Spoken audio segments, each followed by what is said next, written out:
마가복음의 이제 중반을 넘어서자 예수님의 그 고난주간 일주일의 내용이 이렇게 길게 펼쳐지고 있습니다. 매일매일 있었던 일에 자세한 대화까지.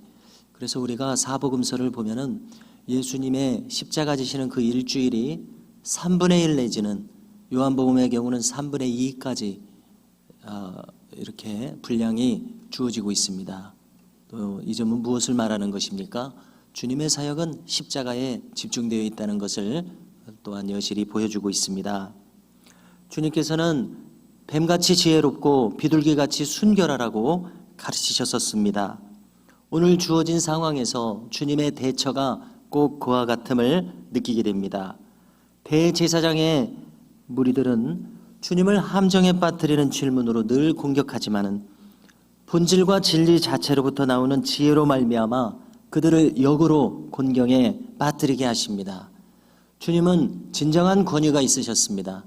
이 권위라는 말을 헬라어로 찾아보게 되면 엑수시아라는 말을 씁니다. 엑스는 영어의 out of입니다. 어디로부터. 우시아는 본질이라는 뜻입니다. 즉 권위는 본질에서 저절로 나온다는 것입니다. 진리 자체이기 때문에 거기서 권위가 흘러나온다는 겁니다. 주님의 지혜가 꼭 그렇다고 생각합니다. 그들은 어제 성전 정화 사건에 대해서 무슨 권위로 이런 일을 하느냐고 묻습니다. 주님은 즉답을 우선 피하십니다. 그들은 명약관화한 그들의 반응은 하나님께서 주신 권위다 이렇게 말하면 당장 신성모독이라고 공격할 것입니다. 진실과 다르게 대답하시면 아무 권위도 없이 왜 이렇게 성전을 모독하느냐 이렇게 공격할 것입니다. 그러기에 주님은 오히려 다른 질문으로 돌려서 그들이 비슷한 상황에 대해서 어떻게 답하는가를 보십니다. 세례 요한의 권위는 어디로부터냐고 역질문을 던지십니다. 이제 그들이 대답할 차례입니다마는 이거는 곤란한 질문입니다. 하늘로부터다 라고 그들도 내심 느끼는 대로 답한다면 왜 믿지 아니하였느냐라는 말을 듣게 될 것입니다. 사람으로부터다 이렇게 답한다면 지금 그들을 둘러싸고 있는 수만 이상의 모든 백성들이 세례 요한을 인정하며 그를 선지자로 존경하고 있는데 거기서 정반대되는 말은 입 밖에 낼 수도 없습니다. 그러므로 그들은 서로 의논하고 난 뒤에 우리는 대답할 수 없다 이렇게 회피하는 답을 할 수밖에 없었습니다. 자, 이러한 상황에서 주님도 답하실 필요가 없으십니다. 그들도 답을 안 했기 때문에 그렇습니다. 그래서 주님이 나도 무슨 권위로 이런 일을 하는지 말하지 아니하겠노라. 말하지 않으셨지만 이미 대답은 이루어지고 있습니다. 하나님께서 주신 권위라는 대답을 하신 것이죠. 이 모든 상황이 타개됩니다. 이처럼 대제사장의 무리들은 종교인들이 어떻게 타락할 수 있는가를 보여준다고 생각합니다. 그들은 뻔뻔했습니다. 어제와 같은 성전 정화 사건이 있을 때에 만인들이 알고 있었지만 아무도 말하지 않는 일을 말하셨을 때에 그들은 부끄러워해야 마땅했습니다. 그러나 그들은 부끄러움을 모르는 사람들이었습니다. 뻔뻔했습니다. 뉘우침을 몰랐습니다. 자기 반성할 줄 몰랐습니다. 잘못을 잘못이라고 느낄 수 있는 양심을 상실했습니다. 우리가 성경을 보면 양심에 대해서 여러 가지로 마치 양심의 종류가 있는 것처럼 말씀이 이루어지는 것을 알 수 있습니다.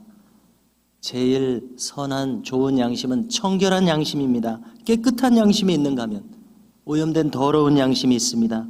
더 나아가 악한 양심이 있습니다. 최악의 경우는 화인 맞은 양심이 있습니다. 이것은 무슨 양심입니까? 회개가 불가능한 마음이 있는데 바로 그러한 모습입니다. 여기 대제사장의 무리들은 양심이 점점 오염되고 오염되어 회개할 기회를 얻지 못하여 결국은 회개가 불가능한 양심, 화인 맞은 양심으로 떨어진 것이 아닌가 이렇게 생각됩니다. 화인 맞은 양심, 회개가 불가능한 상태, 이것을 이름하여 현재적 심판이라고 합니다. 이미 심판받은 상태에서 살아가는 상태입니다. 회개가 불가능하므로 여기서 건져질 그런 가능성이 없는 심령입니다. 얼마나 두려운 일입니까? 인간의 마음이 이렇게까지 떨어질 수 있다는 사실입니다. 일찍이 어거스틴은 우리의 이성까지도 타락했다, 이런 말을 했습니다. 이것은 아담 이래 이후로 태어난 후손들이 본성적으로 죄된 본성에 빠져 있음을 더 심층적으로 설명한 것입니다. 대개 우리 현대인들은 어떻게 느낍니까? 많은 교육의 기회를 통해서 우리 현대인들은 우리의 이성만큼은 합리적이고 이것만큼은 정직하고 문제가 없으리라, 이렇게 짐작하지 않습니까? 그러나 아닙니다. 아담 이래 모든 인류는 그 본성과 의지, 이성까지 타락했다는 이러한 진단, 우리는 수용할 수밖에 없을 것 같습니다. 이 대제사장의 무리들, 그들은 유대 종교의 정점에 있는 사람들이었습니다. 그들은 그야말로 가장 고상한 진리를 다루는 사람들이었습니다. 그들은 천국의 열쇠를 쥐고 있는 사람들이었습니다. 그러나 그 문을 열고 자기들도 들어가지 아니하고 들어가고자 하는 사람들도 못 들어가게 하는 그러한 모습을 보이고 있습니다. 가장 고상한 진리를 다루면서도 그러나 주님을 십자가에 못 박게 되는 그들의 행태는 흉계를 사용할 만큼 교활한 인간의 전형을 보여줍니다. 그들은 거짓 증인을 동원합니다. 돈을 사용하여 가룟 유다를 회유하고 매수합니다. 그들은 악의적으로 목적을 설정할 수 있는 대범한 사람들이요, 그 목적을 위해서는 어떠한 수단도 불사하는 그러한 사람들이, 그러한 모습을 신약 성경에서 보여주고 있지 않습니까? 이에 주님은 우리 모두가 방금 읽은 포도원 농부의 비유를 말씀하십니다. 다시 반복할 필요는 없을 것 같습니다. 거듭거듭 소출을 이제 거두려고 보낸 종들은 구약의 선지자들을 가리킵니다. 세례 요한을 가리킵니다. 다 죽이고 때렸습니다. 이제 마지막 아들을 보내실 때에 이 아들은 공경하리라. 왜입니까?